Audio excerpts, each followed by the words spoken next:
Alors bonjour, je m'appelle Robert Mulke, je suis en charge de la gazification hydrothermale chez GRT Gaz. GRT Gaz étant le principal transporteur de gaz en France. Et je suis accompagné par, il va se présenter. Bonjour, je m'appelle Thomas Chauveau, je suis le directeur Power et gaz renouvelable au sein de Vinci Environnement. Vinci Environnement, filiale du groupe.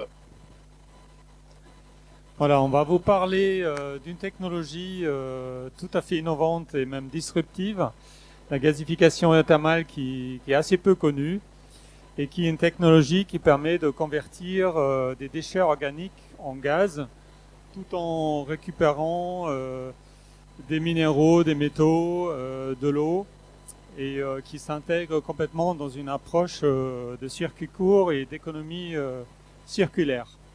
Alors voilà, je vais passer rapidement sur moi-même, juste pour vous présenter rapidement GRT Gaz, transporteur en France, mais aussi en Allemagne de gaz. Et en fait, ce sont les grandes autoroutes, aussi bien au niveau national qu'au niveau régional. Voilà, on est 3000 employés, avec 32 000, un peu plus de 32 000 km de canalisation de transport. On transporte presque 650 TWh de gaz, sachant que la consommation française est autour de 450. Voilà, il y a un delta de 200 TWh qui est transporté en fait pour d'autres pays, notamment on fait du transit de la mer du Nord vers la Suisse, voire vers d'autres pays. Il y a aussi, on va dire, du sud-ouest par nos collègues de Terega qui remontent du gaz d'origine espagnole. Voilà, on a une activité d'opérateur aussi bien voilà, au niveau réseau national, on appelle ça le réseau primaire. C'est là où il y a vraiment les grosses capacités de transport sont véhiculées à travers le pays. Et d'ailleurs, on gère le réseau régional qui va au bout alimenter toutes les distributions publiques que vous connaissez à travers GRDF et d'autres opérateurs comme GEG, par exemple à Grenoble, les régies de Strasbourg ou Bordeaux qui sont les plus importants. Je vais passer à la région Grand Est, juste pour vous situer un peu plus notre réseau dans cette région, qui, bien entendu, a un réseau relativement dense. Hein. On est à la frontière vers l'Allemagne. On importait, je devrais dire, pas mal de quantités de gaz, notamment de la Russie. Mais bon, vous le savez, l'actualité fait que aujourd'hui, on est plutôt exportateur de gaz vers l'Allemagne pour soutenir nos amis allemands pour qu'ils puissent avoir assez de gaz pour passer l'hiver. Et en contrepartie, ils nous fournissent de l'électricité. Je ne vais pas aller plus loin que ça et passer directement à notre sujet.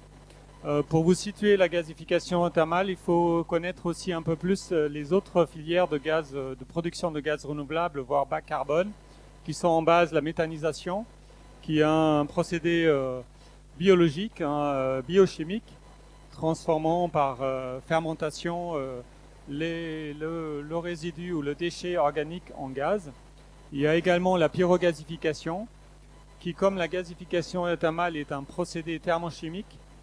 Et à la différence de la gasification thermale, la pyrogasification s'adresse à des intrants solides, voire très secs.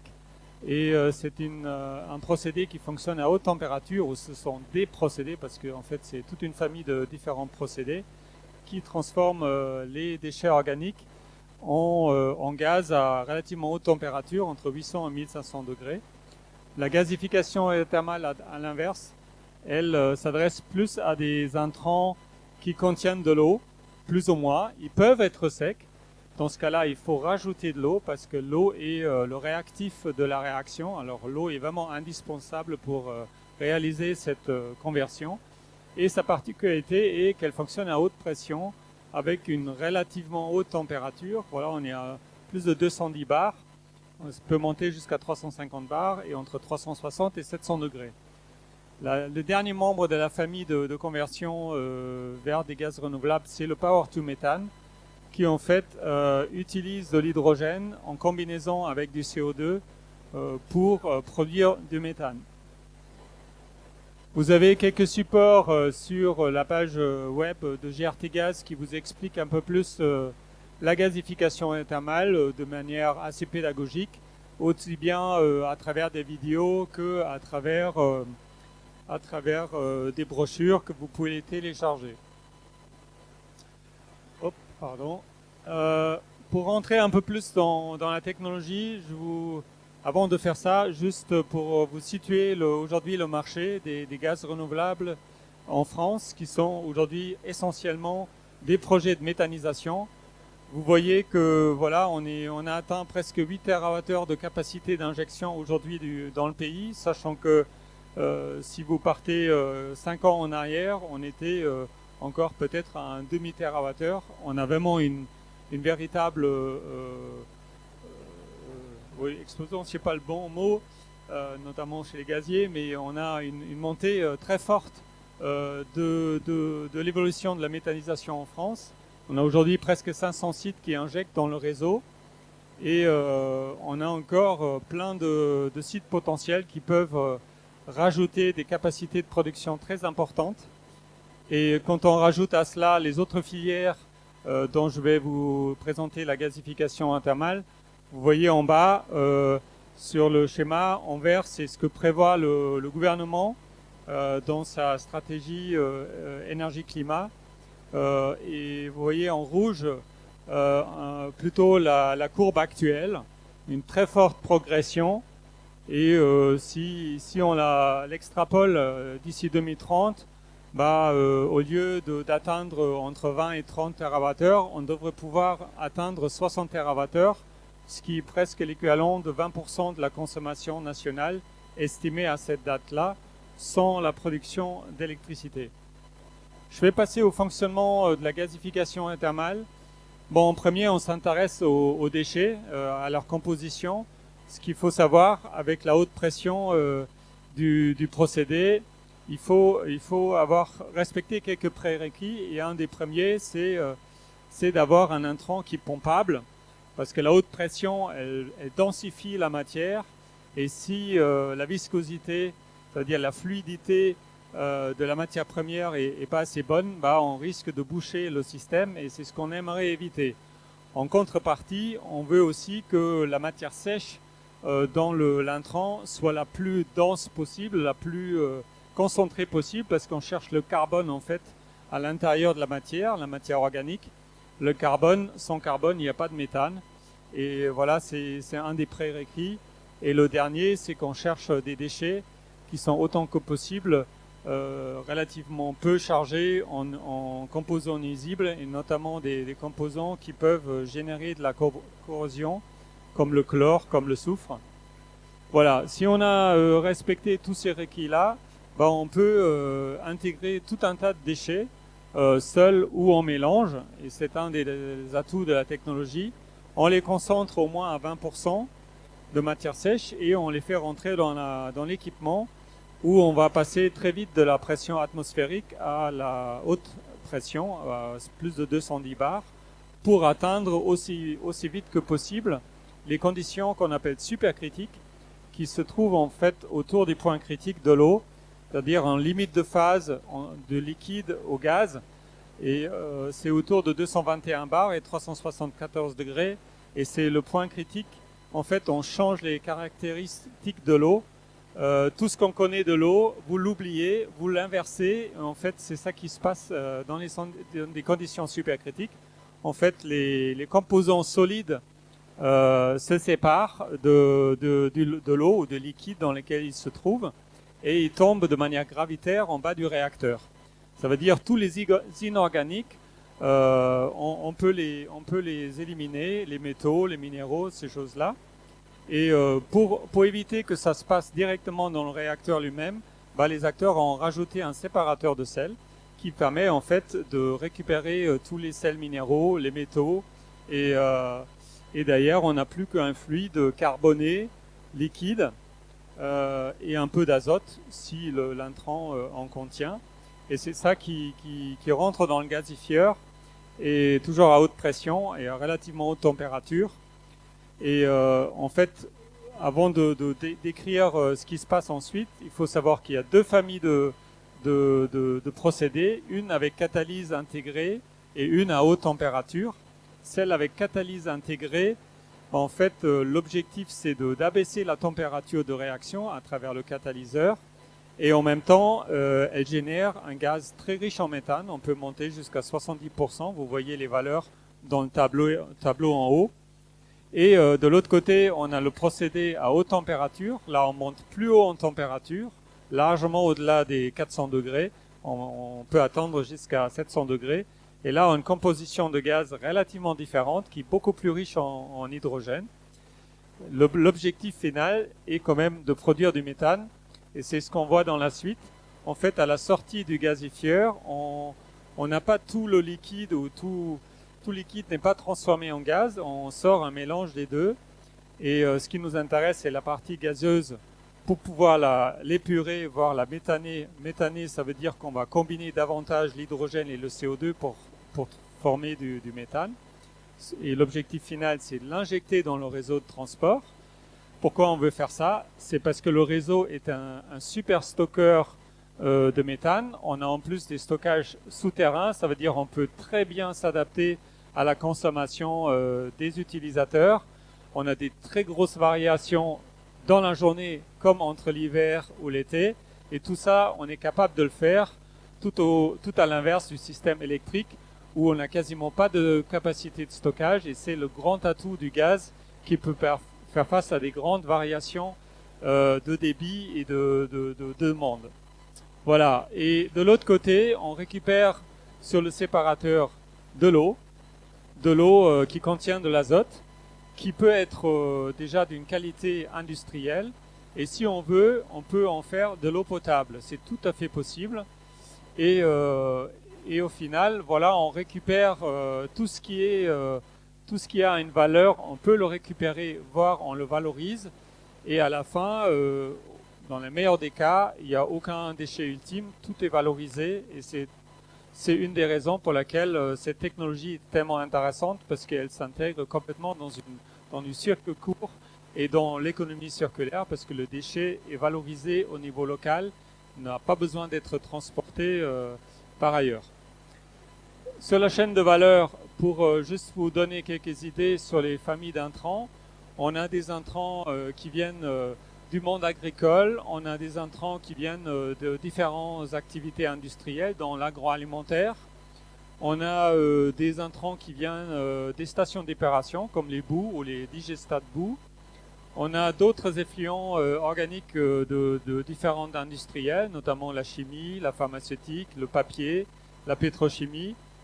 Et on a également des déchets urbains qui sont parfois très variés. Certains qui finissent aujourd'hui plutôt en incinération, ce qui parfois est une aberration parce qu'ils contiennent de l'eau. Et on va dire brûler des déchets qui contiennent de l'eau, c'est pas énergétiquement très efficace. Et il vaut mieux les adresser à la gasification hydrothermale. Et au final, on a aussi les digestats issus de méthanisation qu'on peut également valoriser. Dans des cas où il y a trop de digestats à un endroit donné, vaut mieux les valoriser par ailleurs au lieu de les transporter sur des centaines de kilomètres ailleurs. Et on a aussi un certain nombre de déchets qui viennent plutôt d'origine fossile, comme les plastiques, voire certains résidus chimiques, des solvants, des choses comme ça, qu'on peut valoriser également avec cette technologie. Et pour vous donner un peu une idée de l'intégration dans une approche d'économie circulaire, voilà un schéma qui vous illustre un peu comment elle fonctionne et comment au niveau local et régional elle se positionne. D'un côté, pour produire du gaz qui peut être consommé localement, voire ailleurs, parce qu'à travers le réseau, on peut le transporter là où sont les besoins. De l'autre côté, tout ce qui est récupérable à travers des minéraux, des métaux, etc., on peut le valoriser au niveau local, au niveau régional. Ça s'adresse aussi bien aux industriels que aux agriculteurs, voire aussi aux municipalités, aux métropoles. Au niveau des atouts de cette technologie qui, outre la production d'énergie et la récupération de pas mal de composants, Il faut savoir que voilà, c'est un moyen de réduire drastiquement les déchets ultimes. C'est vraiment un traitement de déchets, c'est-à-dire elle apporte un véritable service. Elle est capable de convertir avec un très haut taux le carbone en gaz à plus de 90% en règle générale. On frôle les 100% avec certains intrants. On ne génère pas de polluants atmosphériques, pas de NOx, pas de particules. On peut avoir un tout petit peu de CO, mais vu que c'est une boucle fermée, il n'y a pas d'émission du CO à l'atmosphère. Voilà, la production, j'en ai parlé. On récupère voilà tout ce qui est valorisable. Ce qui est intéressant à savoir, c'est que le temps de conversion est très rapide. Ça dure quelques minutes et voilà, le carbone est converti en gaz. On récupère en même temps les solides. C'est une installation très compacte. Si on la compare avec une méthanisation, on utilise 15 à 20 fois moins de terrain au sol. Elle est modulaire parce que liée à la haute pression, on est obligé de limiter la taille parce que sinon les coûts augmentent trop fortement. Et on peut par contre traiter jusqu'à 6 tonneurs de déchets. Ça veut dire environ, environ 40 à 50 000 tonnes l'année, ce qui est quand même significatif. On a des rendements énergétiques très importants, ce qui est intéressant dans une conversion thermochimique. On est entre 75 à 85%, voire 90% si on utilise la partie basse température en sortie. On élimine tout ce qui est bactéries, virus, etc.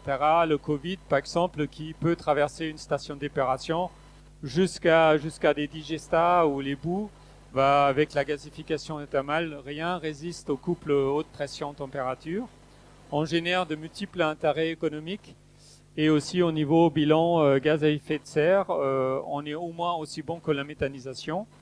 Et au final, on génère très peu de nuisances. Au niveau sonore, le seul équipement qui fait du bruit, c'est la pompe. Et une pompe peut s'isoler très, très facilement phoniquement, vous entendez rien. Au niveau économique, déjà en base, voilà, on produit du gaz qui peut être valorisé, mais on apporte un service de traitement du déchet. On peut valoriser les solides pour, par exemple, les sels minéraux avec l'azote, on peut générer des fertilisants. On peut éviter un certain nombre de dépenses par ailleurs qui existent dans la situation de référence. Par exemple, réduction de moyens de transport. On peut valoriser le CO2.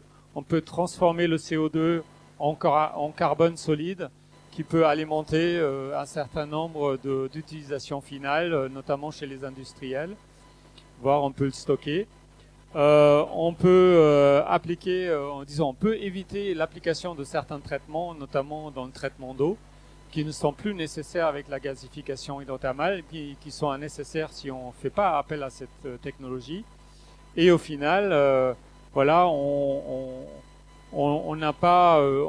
peut économiser un certain nombre. Non, je voulais dire autre chose. On peut justement mélanger les déchets. Et ça, c'est un atout aussi pour cette technologie, parce que justement, en mélangeant, on peut éviter certains pré-traitements qui sont parfois nécessaires quand on traite un déchet tout seul. En le mélangeant avec un autre, on n'a plus besoin de ce traitement-là.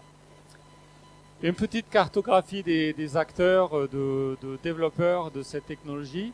On a la chance, on est plutôt bien doté en Europe. Aujourd'hui, on peut dire une technologie européenne, même si initialement elle vient plutôt des États-Unis et du Japon. Mais aujourd'hui, les Européens sont en tête. Et voilà, notre volonté est justement de faire en sorte qu'en France, on rattrape un peu le retard qu'on a par rapport à nos amis européens. Mais on est sur une bonne voie et voilà, un des représentants est là aujourd'hui pour en témoigner. Voilà, juste pour vous donner l'exemple de SCW Systems, qui est aujourd'hui l'acteur le plus avancé, aussi bien en Europe qu'au niveau mondial. Ils sont déjà quasiment à un niveau industriel. Leur première installation que vous voyez, ça se voit peut-être mal comme ça à distance, mais c'est dans le bâtiment avec l'encadrant bleu. Il y a 4 modules de 4 tonneurs qui sont installés. qui sont capables de traiter 120 000 tonnes de déchets par an. Ils traitent des bouts de stations d'épuration, des plastiques et du glycérol dans cette usine, où ils vont les traiter, on va dire, de manière commerciale à partir de l'année prochaine. Et ils génèrent presque 100 gigawattheures de gaz en sortie injectés dans le réseau de nos grands frères Gaz Unis aux Pays-Bas. Et vous voyez d'ailleurs qu'ils ont des ambitions extrêmement fortes en termes de développement. Ils veulent atteindre d'ici 2030 une production nationale de 10 TWh et au niveau européen même de 40 TWh. Si vous mettez ça en relation de nos objectifs en France à horizon 2030, pour toutes les filières gazières, on est à 60 TWh. Voilà, ça vous donne un peu la relation d'un seul acteur par rapport à toute une flopée de filières en France.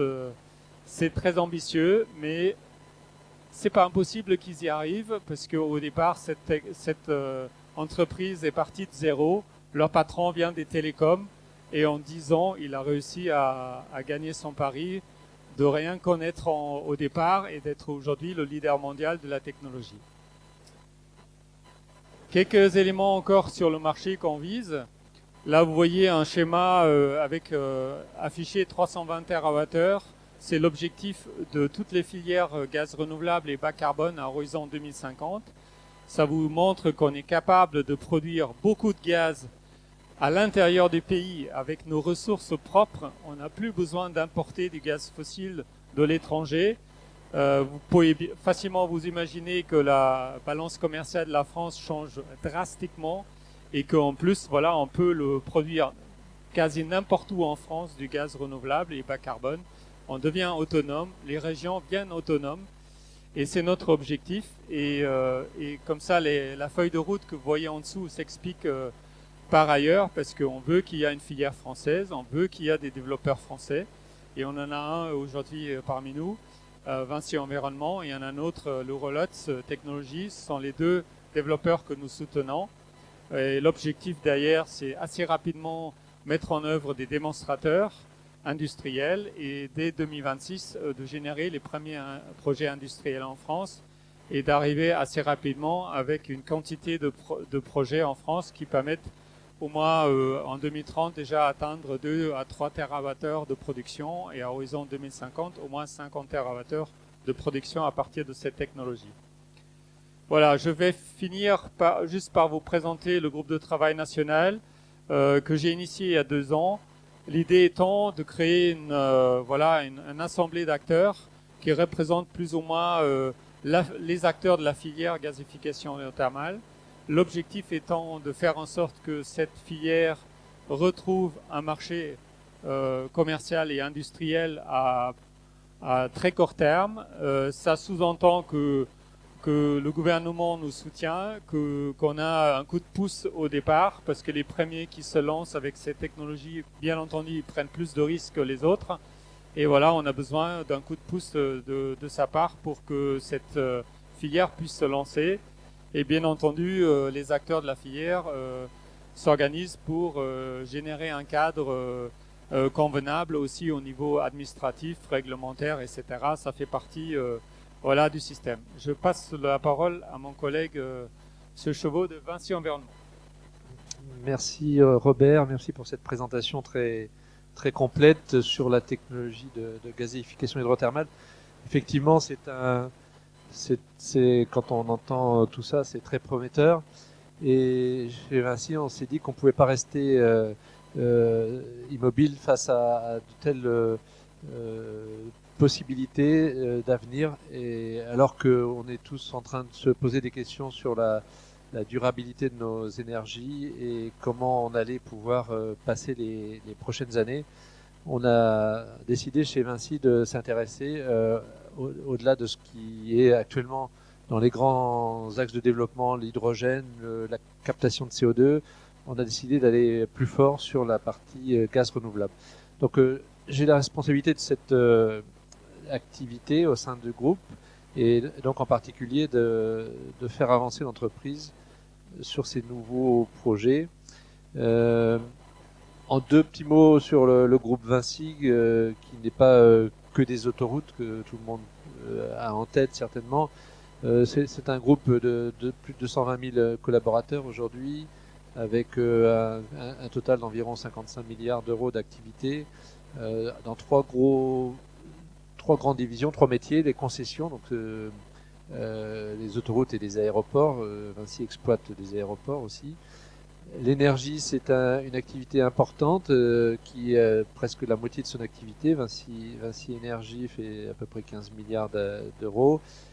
Et la construction, qui regroupe aujourd'hui Eurovia et Vinci Construction, est le plus gros pôle. Donc Vinci Environnement se situe dans ce pôle construction pour apporter justement les solutions à nos clients.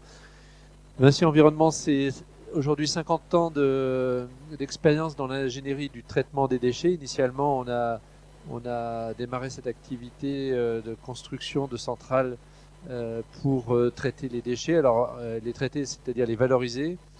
L'activité principale consistant à incinérer et à produire de l'électricité ou alimenter des chauffages collectifs. Nous réalisons des centrales électriques des centrales de production d'électricité pour des clients tels que EDF, pour alimenter les îles en particulier. Actuellement, il y a la Corse et la Guyane sur lesquelles nous travaillons.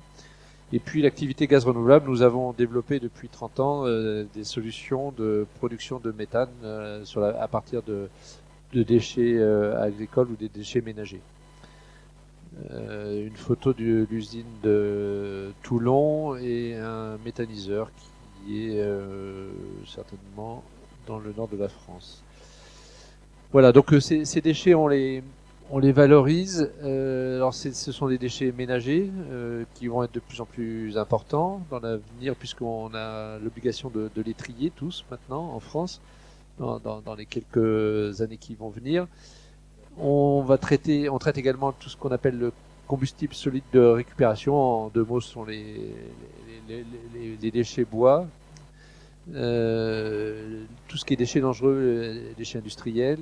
Et puis, on s'intéresse maintenant, dans le cadre de la gazéification hydrothermale, comme a dit Robert, les boues de steppe est un type de déchets qui nous intéresse parce que ce sont des déchets liquides et avec un taux de carbone important, ainsi que tout ce qui est résidu de l'agroalimentaire ou agro-industrie, tels que les sucriers, qui ont des vrais sujets de déchets à traiter et pour lesquels la gazéification hydrothermale fait partie de leur solution.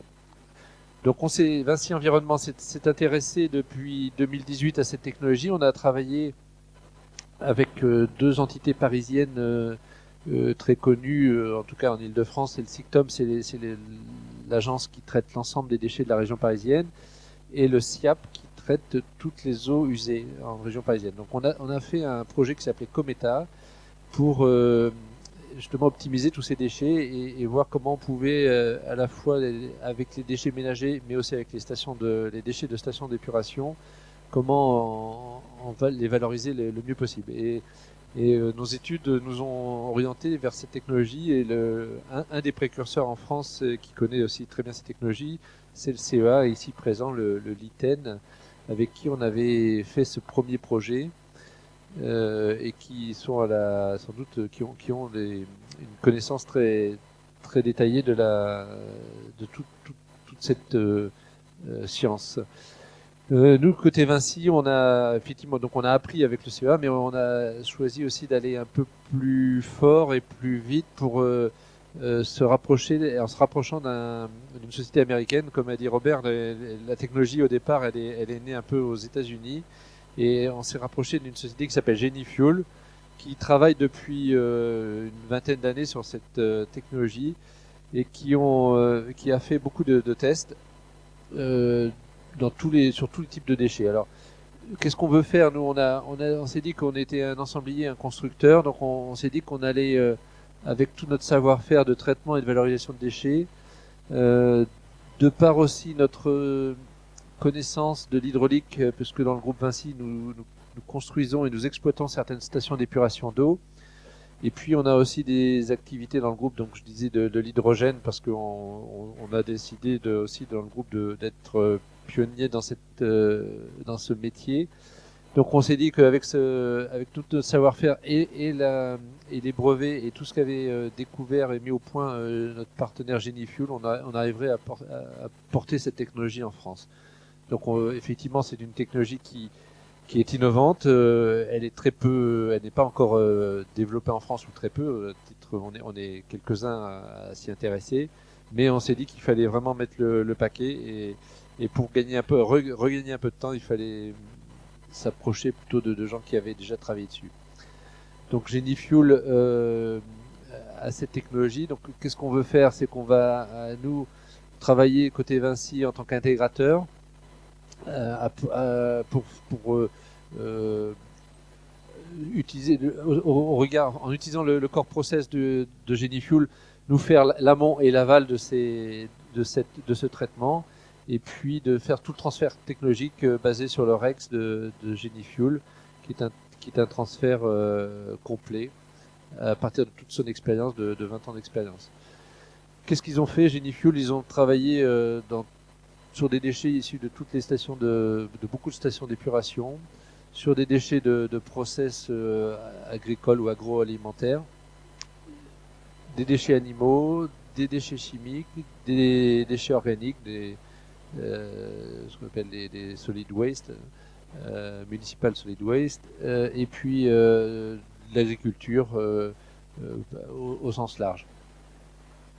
Les premiers développements qui ont eu lieu, c'était mise en service en 2016. C'est pas de façon assez importante. C'est en Inde pour traiter des algues. Et les algues font partie des déchets qui sont intéressants puisque humides et avec beaucoup de carbone. Donc c'est une technologie qui fonctionne, qui est un équipement qui fonctionne en Inde et qui produit du biocrude, ce qu'on appelle en gros c'est du pétrole bio. Voilà. Notre partenaire donc Genifuel a mis au point dans un prototype, un démonstrateur. Ils l'ont mis en service il y a déjà plusieurs années et ça tient dans un conteneur de 40 pieds. Et ça leur a permis de tester déjà des dizaines et des dizaines de types de déchets et de se promener un petit peu aux États-Unis pour aller faire cette promotion et faire des essais dans beaucoup de stations et chez beaucoup de clients. Donc ce conteneur est mobile avec donc tous les équipements donc de mise en pression, de filtration, et de catalyse pour produire du gaz. Donc c'est une unité mobile qui traite 12 litres par heure, donc c'est une petite capacité, mais qui est très prometteuse puisque aujourd'hui tous les clients, les prospects français aimeraient bien avoir ça pour faire leurs essais et mettre en évidence l'intérêt de cette technologie. Donc on y travaille pour dupliquer cet équipement et l'importer assez rapidement en France.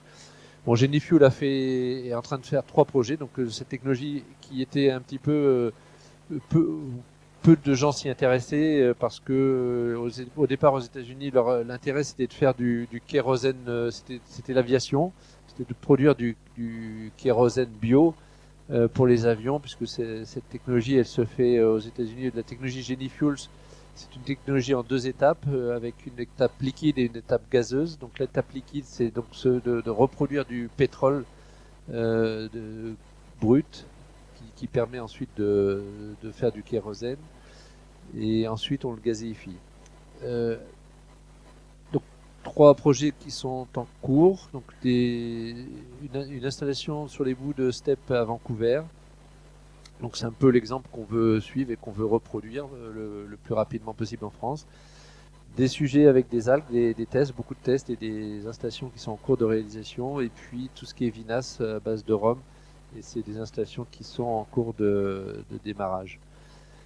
Voilà, je vous présente quelques installations. Donc ça c'est Vancouver. Donc ils se sont installés sur un site et et la raffinerie est à côté, c'est le partenaire qui traitera pour produire du kérosène, ce qu'on appelle le SAF, le Sustainable Aviation Fuel. Un autre projet en Californie qui est avec 2 mètres cubes par jour, également avec une raffinerie de Californie. Ce projet va être lancé l'année prochaine. Et puis encore un autre projet qui est pour remplacer un incinérateur. Et ça également, c'est très prometteur parce qu'aujourd'hui, il faut voir qu'en France, les bouts de steppe, nos exploitants ne sachant pas trop valoriser tous ces déchets ultimes, avaient tendance à incinérer. Et on voit bien que ça pose de plus en plus de problèmes. La technologie de gazification hydrothermale est un vrai atout, puisque comme a dit Robert, ça permet de traiter de façon ultime tous les déchets et de les trier et de les valoriser. Voilà, une petite liste de tout ce qui a pu être testé. Naturellement, vous retrouvez toutes ces diapos sur tous ces détails sur les diapos qui sont projetés, que je pourrais vous transmettre, mais simplement pour dire que beaucoup de tests ont été faits et tous avec des résultats très très positifs. Notre développement d'intégrateur pour Vinci avec GeniFuel, c'est effectivement donc de travailler sur tout le process dans sa globalité et d'apporter à nos clients exploitants dans un premier temps de centrales d'épuration, mais aussi d'industriels de l'agroalimentaire ou de l'agro. Je pense aux sucriers en particulier parce qu'ils ont vraiment des sujets de traitement ultime et pour eux la seule solution c'est la gazification hydrothermale. Donc on est en train d'avancer pour faire ces premiers tests en début d'année prochaine. Voilà un petit peu ce que je voulais vous présenter sur ce que le groupe Vinci a l'ambition de faire. En tout cas, quand on sait tout ce que ça peut nous apporter dans l'avenir et les besoins en gaz renouvelable en France, je pense il est urgent qu'on rattrape entre guillemets le retard qu'on peut avoir pris sur nos petits voisins européens. Voilà. Je vous remercie de votre attention. En tout cas, je suis à votre disposition pour toute question. Merci Thomas. Ça marche, on vous entendez? Ouais, très bien. Merci Thomas. Peut-être juste pour apporter une petite explication, parce que vous avez entendu liquéfaction et gazification thermale. En fait, la particularité du procédé de GeniFuel et de Vinci Environnement, c'est que c'est une combinaison d'une liquéfaction et d'une gazification. Ils sont positionnés en série. Ça veut dire la liquéfaction produit d'abord une sorte de biopétrole qu'on peut soit raffiner pour produire n'importe quel produit pétrolier, mais on peut le gazifier aussi derrière. Sachant que de toute façon, dans les liquéfactions, il y a un résidu liquide qui est produit par ailleurs, indépendamment du biocrude, et celui-là, il est toujours gazifié. Ça veut dire, en base, leur technologie permet en même temps de produire du biocrude et du biométhane, mais le biocrude peut être aussi gazifié. Et c'est même un avantage parce que ce biocrude, il est uniforme, il est homogène. Et ça, c'est un des critères pour bien gazifier, d'avoir un déchet qui est le plus uniforme et le plus régulier possible. Et avoir une huile ou un pétrole, c'est très intéressant parce qu'il est très riche en matière organique et on peut en produire beaucoup de gaz. Et justement, le génie de GeniFuel, c'était de dire, on va dans la gazification, on va rajouter un catalyseur, c'est-à-dire ils le font à très basse température, ils ont des rendements énergétiques extrêmement élevés, ils sont à 85%, voire plus. Et voilà, vous avez vu qu'ils ont testé toute une panoplie d'intrants qui viennent de différents horizons, de différents secteurs d'activité. Et c'est ça un peu l'intérêt aussi de technologie de leur part. Je ne sais pas si vous avez des questions, n'hésitez pas d'en poser.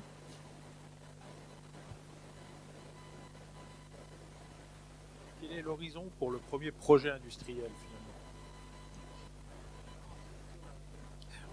Oui, quel est l'horizon pour le premier projet industriel en France?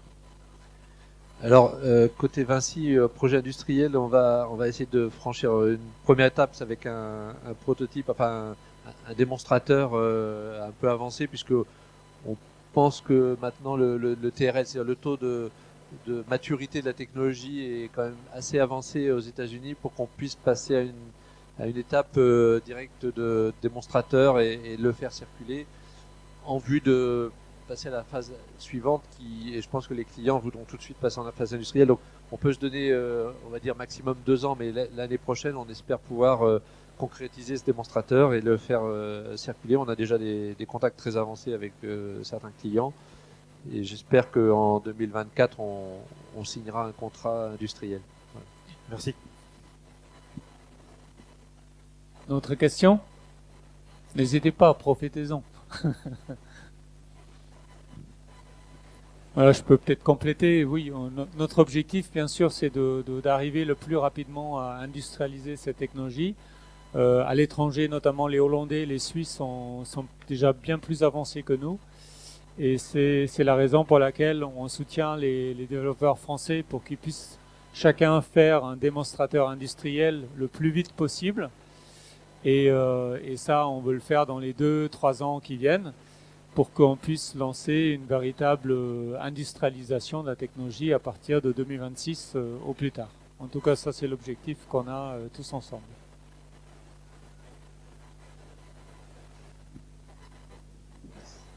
Pas de questions? Non? Bon, bah, je vous remercie pour votre venue et j'espère que c'était bien intéressant pour vous. Et peut-être à une autre fois. Merci beaucoup.